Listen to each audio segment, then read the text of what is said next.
大家好，我是小慧，欢迎您来到我的频道，也非常感谢您百忙之中收看我的视频。40岁有亿万家财，豪车豪宅，你羡慕吗？这是一位肺癌晚期患者在生命的最后演讲时说的话。他就是新加坡著名的养生专家张庆祥。40岁的亿万富翁，却不幸身患肺癌晚期，被医生判断只有半年的生命。当他意识到自己曾引以为傲的财富无法拯救自己时，开始反思自己的一生，把他至死才悟透的关于财富与健康的真谛讲给人们。俗话说，鸟之将亡，其鸣也哀；人之将亡，其言也善。张庆祥临终的一句话让无数人陷入了沉思。张庆祥1971年出生于新加坡一个普通的家庭，家境贫寒，一条裤子都是哥哥穿小弟弟穿。张庆祥作为家里比较年幼的孩子，他的裤子上不是补丁就是破洞。也因为他穷酸的模样，他经常受到同学的嘲笑，甚至是排挤，让他年少的心灵受尽打击。所以他立志要成功，要成为有钱人。张庆祥用功学习，凭借自身的聪明和毅力，一路学习考上了医学院，后来有缘成为新加坡一家公立医院的眼科实习生。只要实习期一过，就可以成为月入几万甚至是几十万的眼科医生，而且随着经验的增加，收入还会呈指数型的增长。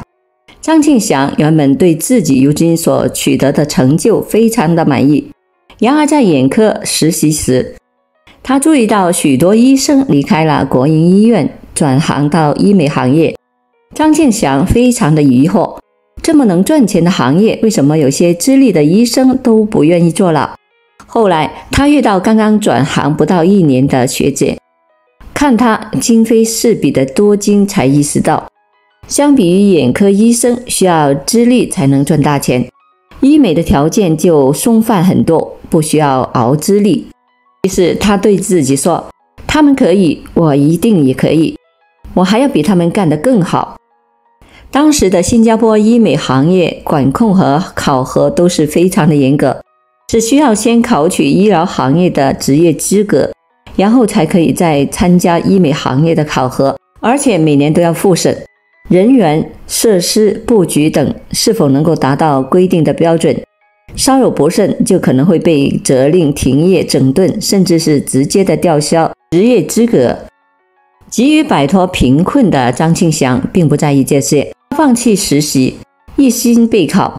最终他凭借着聪明刻苦，顺利的拿到了医疗和医美行业的执照。但张庆祥能把医美行业做得风生水起吗？新加坡气候湿热，光照时间长，新加坡人不喜欢带遮阳伞，所以皮肤被晒得偏黑，普遍缺水，皱纹晒斑问题很多。再加上身材普遍瘦，胸部扁平，爱美的女人们，尤其是有钱的太太小姐们，都很喜欢做面部养护、拉皮、隆胸等，所以新加坡的医美市场非常巨大。张庆祥初入医美行业，为了快速的成为有钱人，什么手术都做，从简单的去皱到需要严谨技能的假体植入等等。仗着他医科出身，对人体结构和机能的熟悉，只要患者有需要他就敢做，这无疑为他迅速的打开医美市场奠定了基础。而且转行后，张庆祥很快的发现医美行业的潜规则。有人去看全科医生花100多元就会不愿意，抱怨太贵了，但同样是这些人却愿意花上几万甚至是10几万来做隆胸手术。发现这个事实对张庆祥来说更加坚定了他的想法，他的选择是正确的。刚开始张庆祥没有足够的资金来聘请助手，所有的手术都需要他亲自去做，所以他把自己变成了机器，一头扎进手术室，每天都会忙到很晚。患者走后，他还要忙着整理资料，策划宣传方案，复盘一天的问题与收获，当然包括金钱收获。那时候他经常是凌晨1、2点才能入睡，但看着迅速鼓起的腰包，他是快乐的，甚至是狂热的。随着时间的推移，张庆祥的业务迅速的扩张，他找到之前的学姐，说服她过来给他帮忙，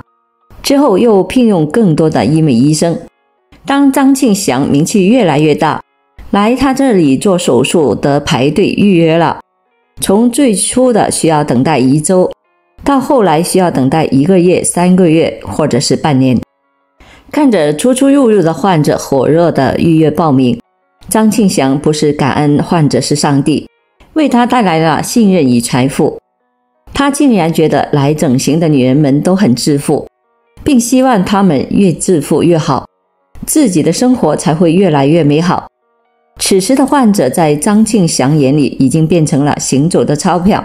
正争先恐后地涌入他的口袋。张庆祥已经得偿有愿地成功了，但他会满足于现状吗？随着医院的发展，新加坡本地的业务已经不能再填补张庆祥膨胀的野心，于是在拥有足够资本后，张庆祥在印尼开设了又一家的医院。印尼的医院和新加坡的医院是不同的，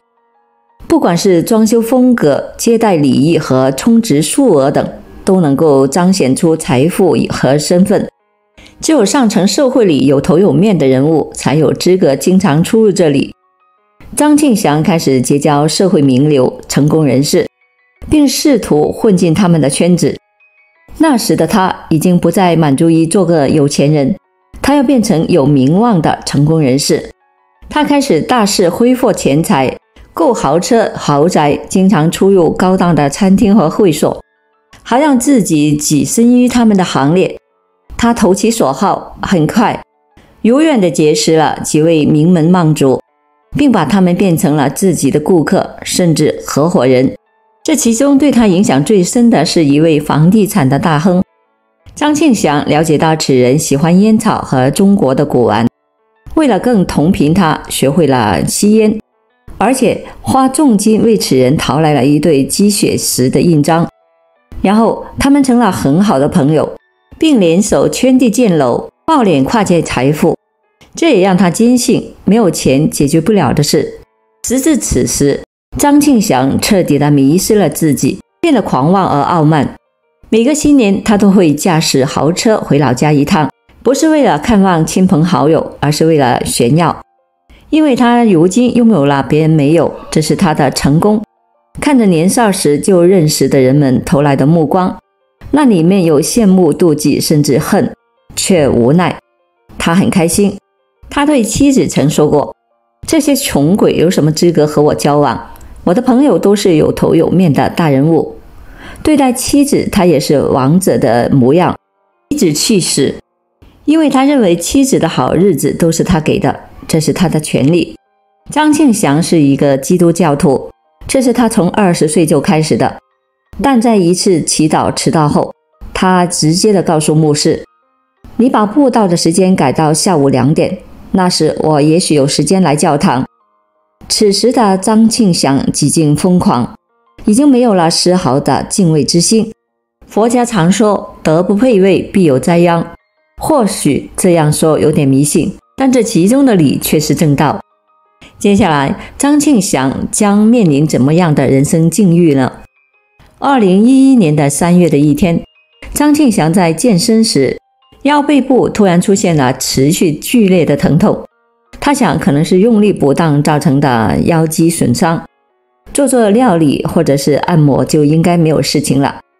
于是他去了会所做按摩，稍好了一点，他觉得没有什么大问题，就继续的做自己的事了。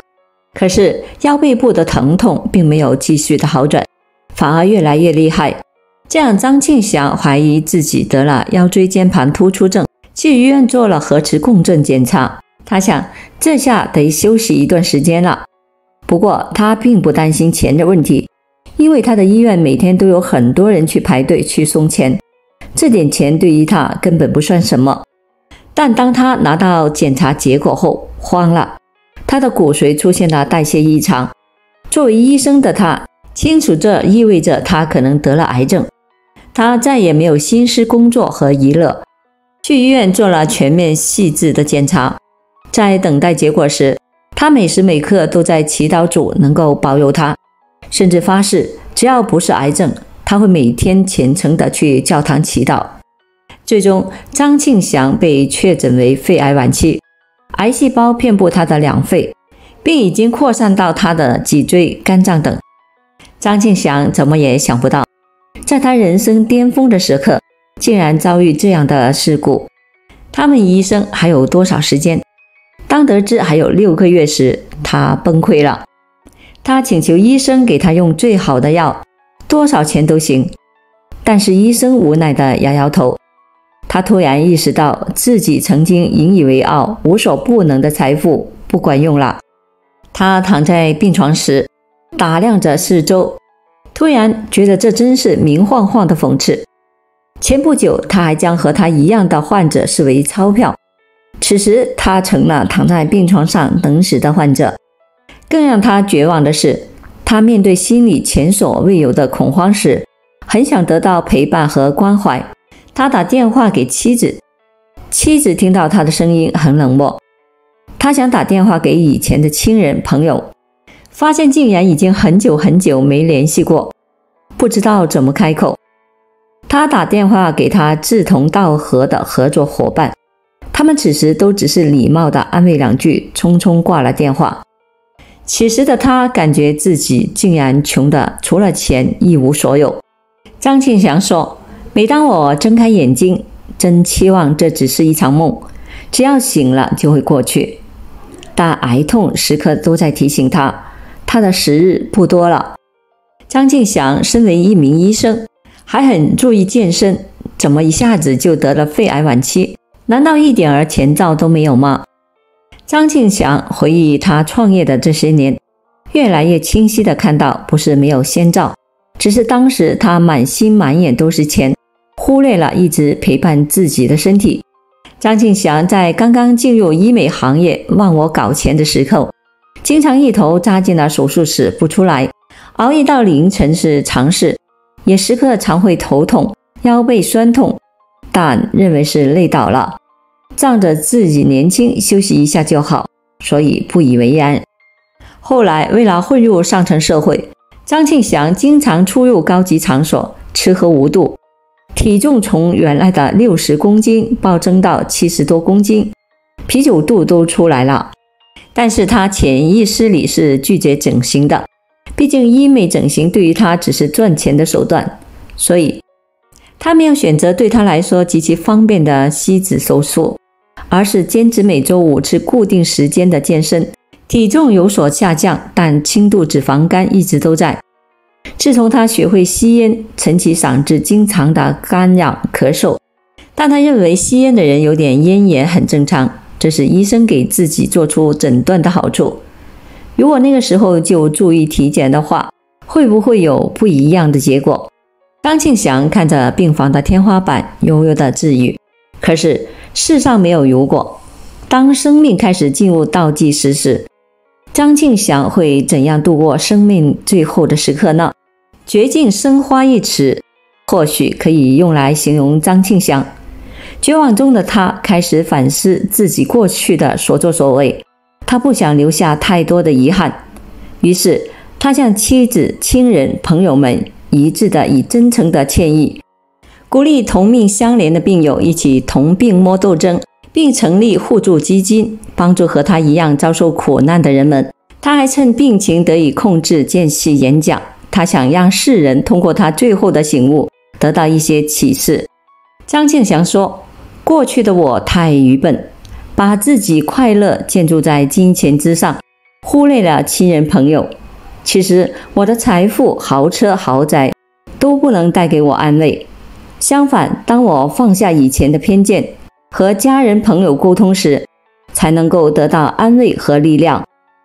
当我放下自己的病情，帮助和我一样受苦难的人们时，我的内心是那么的平静与祥和，充满了前所未有的踏实和幸福。这才是生命真正的意义啊！2012年春暖花开的时节，张庆祥走完了他短暂的一生。他对于健康与财富的启示留给了活着的人们。人的一生论长度平均70多年，有的人80到90甚至100多年，可如张庆祥般的40年确实太短。可论宽度，或许于他这40年浓缩了从平常到财富膨胀到临终醒悟的短暂一生。他在生命最后将人生活的价值告诉了所有知道了他的人，包括生前和死后认识他的人。也许知晓了活着的真正意义，这就是他这一生最有价值的所在吧。好了，朋友们，今天所分享的视频内容就到这里了，非常感谢您的支持和鼓励，我们下期见。